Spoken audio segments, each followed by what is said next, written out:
চাঁপাইনবাবগঞ্জে মাদক বিরোধী অভিযান, 1 কেজি গাঁজা সহ 2 নারী গ্রেফতার।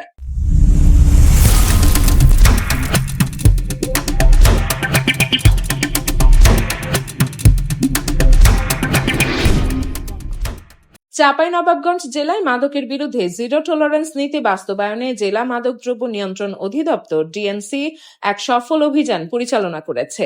উক্ত অভিযানে গোমস্তাপুর থানা এলাকা থেকে 1 কেজি 50 গ্রাম গাঁজা সহ 2 নারী মাদক ব্যবসায়ীকে হাতে নাতে গ্রেফতার করা হয়। গোপন সংবাদের ভিত্তিতে গত 6 মে 2026 তারিখ বিকেল 5:30 থেকে সন্ধ্যা 6:10 ঘটিকা পর্যন্ত চাঁপাইনবাবগঞ্জ জেলা মাদকদ্রব্য নিয়ন্ত্রণ অধিদপ্তরের একটি চৌকস দল গোমস্তাপুর থানাধীন রহনপুর পৌরসভার নুনগোলা কেডিসিপাড়া এলাকায় এই অভিযান পরিচালনা করেন। অভিযানে আসামিদের হেফাজত থেকে অবৈধ মাদকদ্রব্য গাঁজা উদ্ধার করা হয়। গ্রেফতারকৃত 2 আসামি সম্পর্কে আপন বোন। তারা হলেন 1 54 বছর বয়সী মোসাম্মদ সাজেদা বেগম, স্বামী আব্দুস সাত্তার, সাং নুনগোলা কেডিসিপাড়া, রহনপুর পৌরসভা, গোমস্তাপুর।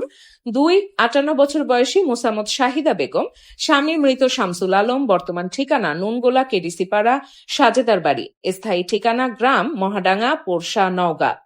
অভিযান শেষে মাদকদ্রব্য নিয়ন্ত্রণ অধিদপ্তরের উপপরিদর্শক মামুনুর রশিদ বাদী হয়ে গ্রেফতারকৃত আসামিদের বিরুদ্ধে গোমস্তাপুর থানায় মাদকদ্রব্য নিয়ন্ত্রণ আইনে একটি নিয়মিত মামলা দায়ের করেছেন।